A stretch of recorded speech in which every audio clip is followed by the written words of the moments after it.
¿Qué tal? ¿Cómo les va? Esto es Fórum Jurídico Fiscal en una nueva semana. Es un lujo para nosotros, como siempre decimos, entrar en sus casas con el programa tributario por excelencia en la República Argentina. Lo hacemos a través de Argentinísima Satelital y todas sus repetidoras en todo el país.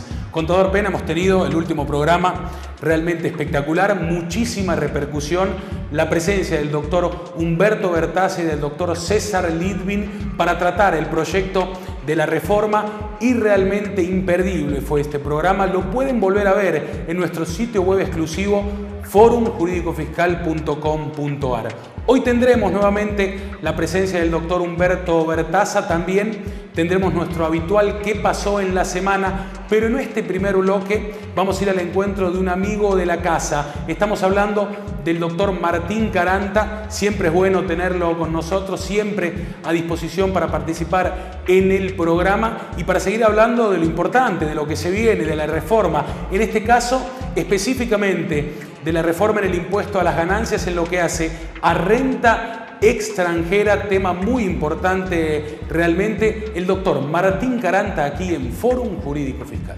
Tanto lo buscamos y no venía, que al final vinimos nosotros. Así que hoy estamos con el flamante papá, el doctor Martín Caranta, un amigazo de Fórum Jurídico Fiscal. ¿Cómo estás, Martín? Bueno, y felicitaciones. Bueno, muchísimas gracias, un gusto volver a estar con ustedes. La verdad que bueno, el motivo de la ausencia fue una enorme felicidad y bueno, gracias a Dios ya podemos estar retomando algunas tareas con menos horas de sueño de lo normal, pero acá estamos. Claro, y sí, esa tarea nueva es falta de sueño al principio, es verdad. Bueno, pero en los momentos libres, ¿pudiste leer algo de la reforma? Obviamente, sí. La verdad que siempre teníamos algo para despuntar el vicio y bueno, algo de la reforma se ventiló, digamos, y algo pudimos conocer, ¿no? Seguramente ya han conversado en el programa sobre algunos puntos, pero esto es una reforma muy integral en varios impuestos y da para rato. Me gustaría ganancias. Y dentro de ganancias hay uno o dos temas que no hablamos. Por ejemplo, renta extranjera, si tiene modificaciones. ¿Qué pasa en el mundo accionario, o sea, de las empresas, si vendo acciones? Esos dos temas me gustaría tratarlo. Empecemos por renta extranjera, ¿te parece? Con todo gusto. Mirá, a nivel de fuente extranjera, principalmente se incorporan algunas precisiones, ¿sí? Hay bastante modernización en lo que tiene que ver con precios de transferencia. Esto simplemente te lo comento porque la verdad que, bueno, sabés que no soy especialista en el tema y da para charlarlo amplio. Ahí se moderniza a nivel de acuerdos con otros países. Es un tema muy interesante. Y también se le da una vuelta de tuerca muy importante a lo que sería el artículo 133 de la Ley de Ganancias, que habla de imputación de rentas de sujetos del país que viene de renta de fuente extranjera, ¿sí? Acá lo que en principio tenemos son cambios trascendentales, ¿sí? A nivel de personas que participan en sociedades, ¿sí? Se tratan los trusts en forma específica, a nivel de lo que sería fundaciones de interés privados o trust, o incluso dice arreglos legales de acuerdo a normas extranjeras. Y lo que se introduce como elemento para ver qué tratamiento corresponde es si el sujeto tiene el control o no. Esto antes ya estaba a nivel doctrinario, a nivel jurisprudencial, por ejemplo en el fallo de Urnequian. Hay un dictamen que es el 9 del 2013 que también dice lo mismo en este sentido. Hace poquito se conoció un fallo que era Fiorotto, donde bueno, la justicia ahí falló en sentido contrario al contribuyente, pero acá la clave es el control. Si el sujeto tiene el control de los activos, la renta es de él. Si no, es del patrimonio separado. Sí. ¿Sí? También se le da una vuelta de tuerca a las participaciones en sociedades extranjeras cuando no tienen entidad fiscal, ¿sí? Antes estaba dividido en el 149 y el resto. ¿Qué es cuando no tienen entidad fiscal? Cuando no son sujetos Digo, pasivos para la gente, del impuesto. ¿no? Cuando no son Sujetos pasivos del impuesto, es decir, cuando la sociedad existe, desde lo que es una personería jurídica, pero a nivel fiscal no ingresa el impuesto, sino que lo ingresa cada socio en función de su participación en ese ente jurídico, ¿sí? Acá claramente dice eso, que si no tiene personería fiscal, quien tiene que atribuirlo es el socio, ¿sí? Después le da una vuelta más al tema y establece que si el sujeto tiene el control de toda la sociedad, ¿sí? Incluso a través de una persona jurídica de la cual él participa también, o a través de algún cónyuge o de algún pariente con un grado de consanguinidad cercana, va a tener que declarar las ganancias de la sociedad cuando termine el ejercicio fiscal, cuando la mayoría de las rentas sean pasivas, ¿sí? Antes la norma no era tan clara, antes la norma decía rentas pasivas y nada más, ahora se le da todo este tema de participación mayoritaria, ¿sí? Bueno, en principio creo que eso es lo más importante, ¿sí? También tenemos que tener en cuenta cuando hablamos de renta de fuente extranjera la parte de venta de acciones, ¿sí? La venta de acciones ya estaba... Yo repasaría la venta de acciones en el exterior y la venta de acciones en el país, digamos como para hacer un parangón. Muy bien. Bueno, recordemos, venta de acciones es un hecho imponible, o la ganancia por venta de acciones es un hecho imponible que se crea en el año 2013, con la ley 26893. Vuelve a estar presente este tema, se separa en un apartado especial del artículo 2, a menos lo que está ahora en el proyecto. Lo que tenemos es que se lo mejora mucho en función con lo que estaba antes, porque antes decía venta de acciones, títulos, bonos y demás valores, y ahora la norma habla de venta de acciones, títulos, bonos, participaciones en fondos comunes de inversión, O sea, ¿es más estricta, más taxativa? Despeja las dudas que surgían en aquel momento, y es mucho más taxativa, como vos bien decís, ¿sí? A nivel de costo computable, cuando es venta de acciones en el país, permite la actualización, ¿sí? Y también lo que tenemos es el tema de la diferencia de cambio. Seguramente recordará la audiencia y bueno, muchos de los profesionales que el costo computable para venta de acciones del exterior, en este caso, se modificó con la ley del blanqueo, donde estableció una modificación al cuarto párrafo del artículo 154 de la ley. Bueno, ahora lo que tenemos es que se crea algo similar, pero fuera del artículo 154, sino el artículo 145, que parecería ser que está más bien dirigido a las personas físicas, porque el 154 era de tercera categoría, ¿sí? Y lo que establece acá es lo mismo. La ganancia se va a computar considerando el precio de venta y al precio de costo en la moneda extranjera del momento en el que se adquirió, se lo convierte al tipo de cambio vendedor del día de la enajenación. Entonces, de esa manera se evitan las diferencias de cambio, ¿sí? ¿Y si la operación es en el exterior? Si la operación es en el exterior, es este tratamiento que te decía del 145, ¿sí? Y algo que me parece muy importante considerar es una novedad en lo que tiene que ver con ventas indirectas de Argentina. Ejemplo, el caso de una sociedad en un país X que tenía otra sociedad de otro país y esa sociedad era accionista de una sociedad argentina.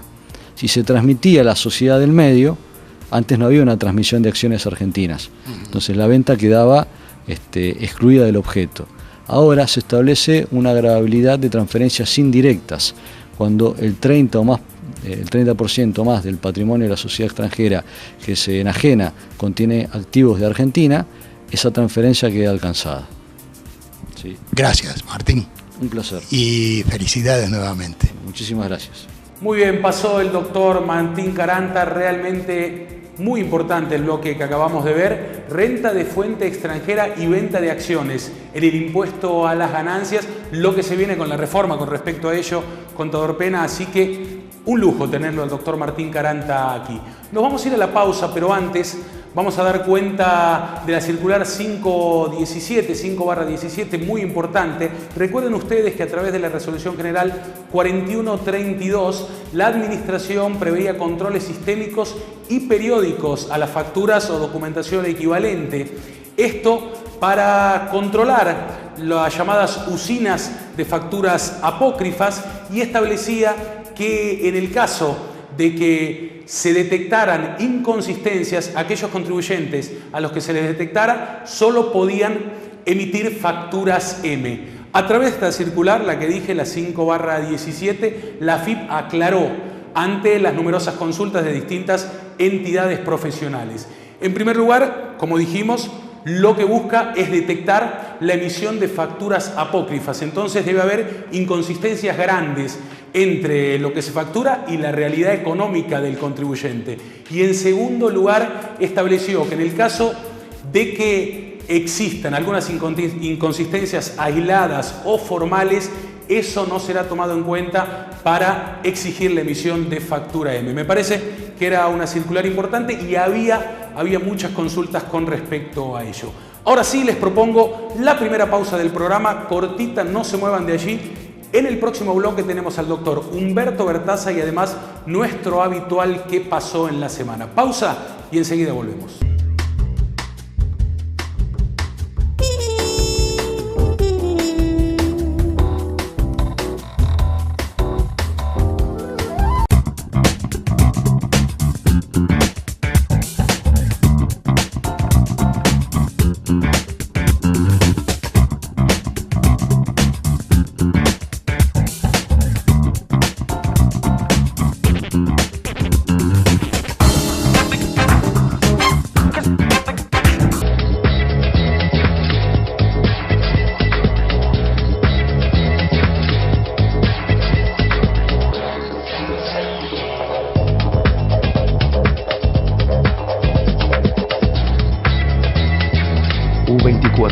Su vida, nuestro móvil. Segundo bloque en este programa en Fórum Jurídico Fiscal. Vamos a ir al encuentro de Luciana Abatedaga para nuestro habitual ¿Qué pasó en la semana? Una noticia muy importante referida a las entidades exentas en el impuesto a las ganancias y además el recorrido por provincias. Luciana, estamos con vos. ¿Cómo les va? Un gusto nuevamente estar con ustedes para compartir la información en el bloque de qué pasó en la semana. Tenemos dos noticias muy importantes para este día, así que vamos a arrancar con la primera. Hablamos de las entidades exentas del impuesto a las ganancias, nuevos requisitos y formalidades para la solicitud o renovación del certificado de exención. Se modifica la Resolución General 2681/2009 de AFIP, incorporando nuevos requisitos y formalidades a cumplir por las entidades enunciadas en los incisos B, D, E, F, G, M y R del artículo 20 de la Ley 20.628 del impuesto a las ganancias, a los fines de solicitar o renovar el certificado de exención en el impuesto a las ganancias ante la Administración Federal de Ingresos Públicos. Este tema está más detallado en un artículo que fue publicado en el suplemento Novedades Fiscales de ámbito financiero y que fue escrito por nuestro productor, el contador Ramón Eduardo Pena. Vamos a pasar ahora a la información por provincias, como los tenemos acostumbrados. Vamos a Buenos Aires y este tema es muy pero muy importante porque habla de multas y clausuras. Código de operación de traslado. Se reglamenta el artículo 72, inciso 12 del Código Fiscal respecto de la aplicación alternativa de la sanción de multa o de clausura ante la falta de emisión del Código de Operación de Traslado o Transporte. Reiteramos, muy importante porque habla de la cuestión de multas y clausuras. Estas dos noticias teníamos para este bloque de qué pasó en la semana, como siempre agradeciendo la presencia de Nati Modas en Buenos Aires 68 de Santiago del Estero. Beli, volvemos a vos con más programa. Muy bien, gracias Lucy. Un interesante ¿Qué pasó en la semana? Como siempre, tenemos a Luciana Abatedaga con noticias recientes a cargo de nuestro productor, el contador Ramón Eduardo Pena. Otra perlita para destacar en esta semana, Nación y provincias, ambos satisfechos con lo que es el revalúo impositivo. Si bien hace un tiempo todavía era incierta esta posibilidad, qué es lo que iba a pasar con el revalúo impositivo, que tanta difusión había tenido y que muy bien habíamos tratado también nosotros aquí en nuestro programa, luego de la última reunión celebrada entre la Nación y las provincias, esto parece que finalmente se va a concretar, porque el revalúo fue incluido dentro del pacto fiscal tras esta reunión y además se estableció que el producido del impuesto especial que genere este revalúo impositivo será coparticipable, así que también fue una muy buena noticia para las provincias. Entonces, en caso de darse, los contribuyentes tendrán que empezar a preparar financieramente el año 2018 porque habrá aparentemente revalúo impositivo.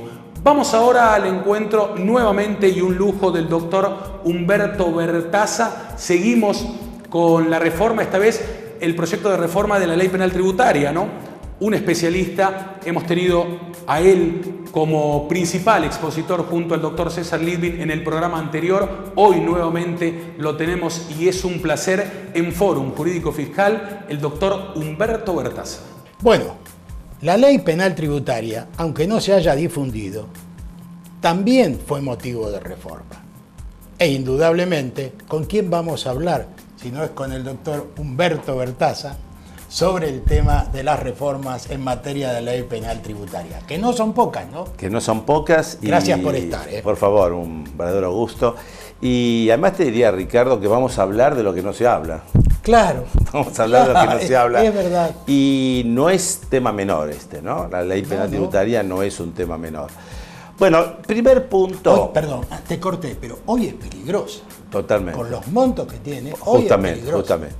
Yo te diría, Ricardo, quizás para empezar, primer punto, está previsto dentro del paquete modificar la ley penal tributaria, que hoy para nosotros es una ley penal especial, es decir, no está en el Código Penal, no está. Está fuera, pero forma parte del elenco de normas penales. Pero tenemos que comentar que hay un decreto del Poder Ejecutivo por medio del cual se creó una comisión de modificación del Código Penal, se está trabajando. Mariano Boninsky, el juez de casación penal, es el que está liderando esta comisión que tiene que terminar para proponer las modificaciones al Código Penal en marzo del año que viene. Ahora, según ha trascendido en los componentes que tiene esta comisión, habrían ya tomado la decisión que los distintos tipos penales que se refieren a la ley penal tributaria se van a incorporar al Código Penal. Entonces, fíjate que acá hay dos líneas distintas. Por un lado, estamos modificando una ley penal especial y por el otro lado, si prospera este tema de la modificación del Código Penal, se van a incorporar al Código Penal. Y si se incorpora al Código Penal, obviamente la ley penal va a dejar de existir. Claro.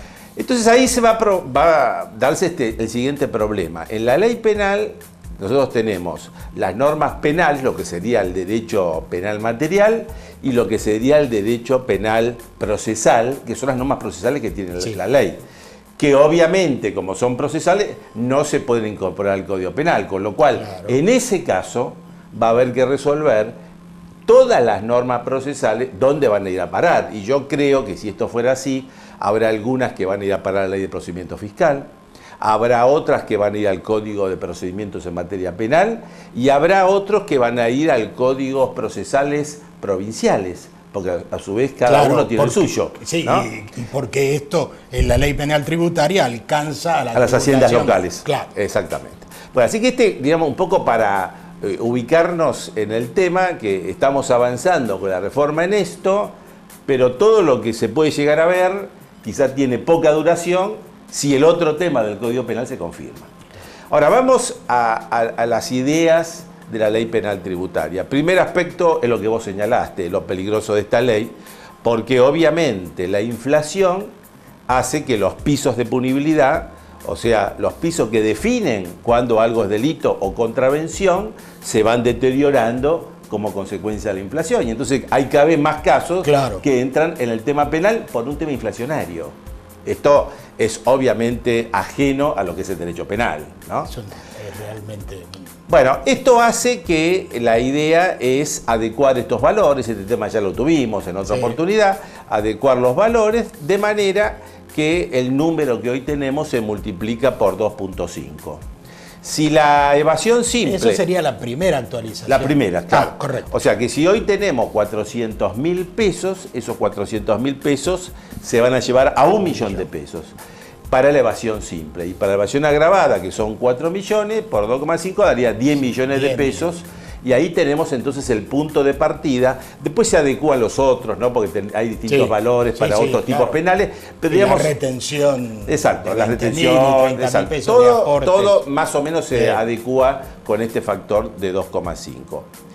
Esto, ya la experiencia la conocemos muy bien, va a traer como consecuencia una despenalización de una serie de causas que están más o menos en el límite y que por aplicación de la ley penal más benigna se le va a aplicar un piso más grande y por lo tanto van a quedar fuera del proceso penal. En los estudios que ha hecho la AFIP se calcula que el 40% de las causas van a quedar despenalizadas como consecuencia de esta situación.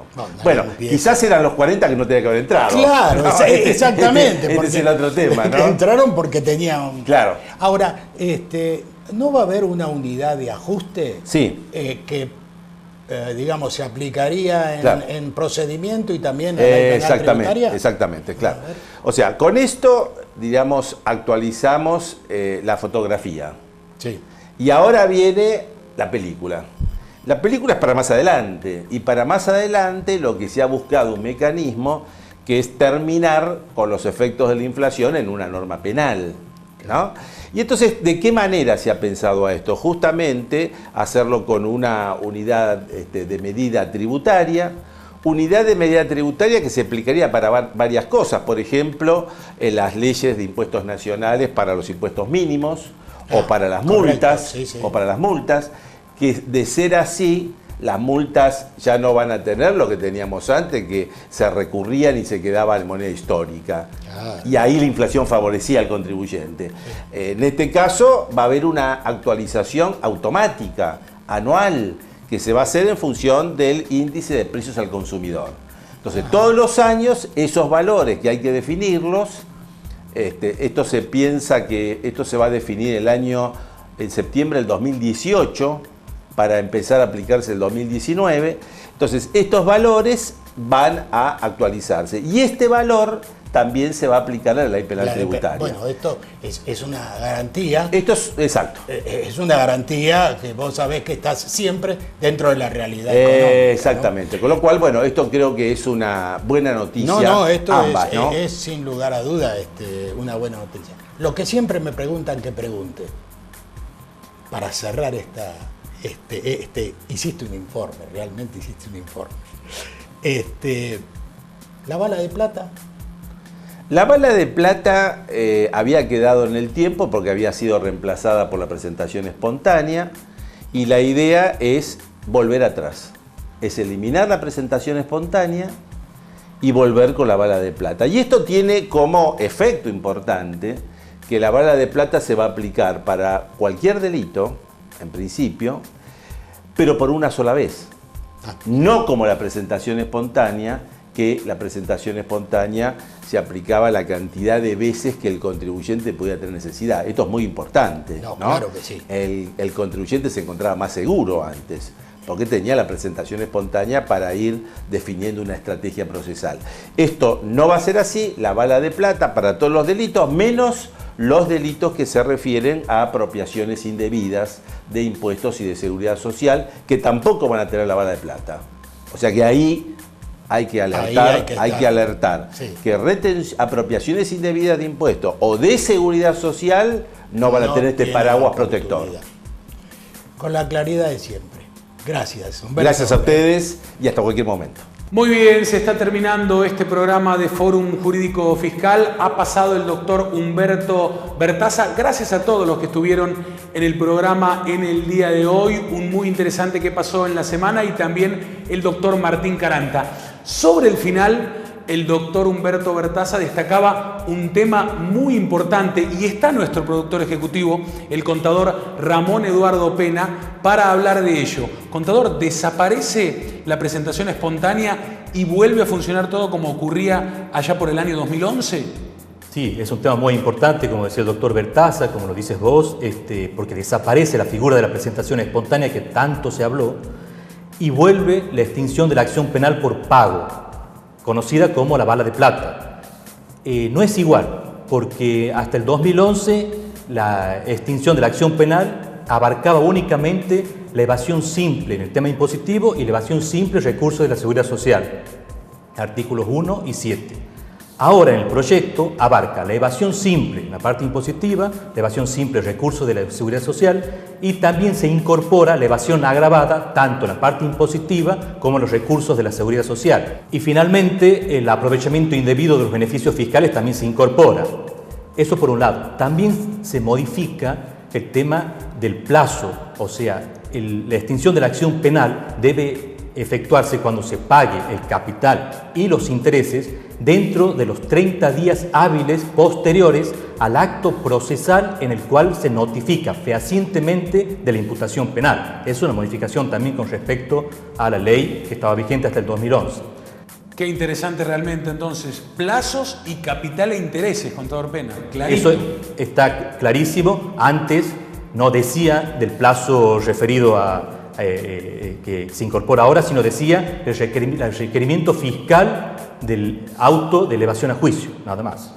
Perfecto, me parece que ha sido muy claro. Allí, atrás de cámara, nuestro productor ejecutivo para tocar este último tema que realmente nos parecía muy importante. Nosotros nos vamos a ir con la frase habitual. Los esperamos dentro de 7 días por una nueva emisión de Fórum Jurídico Fiscal.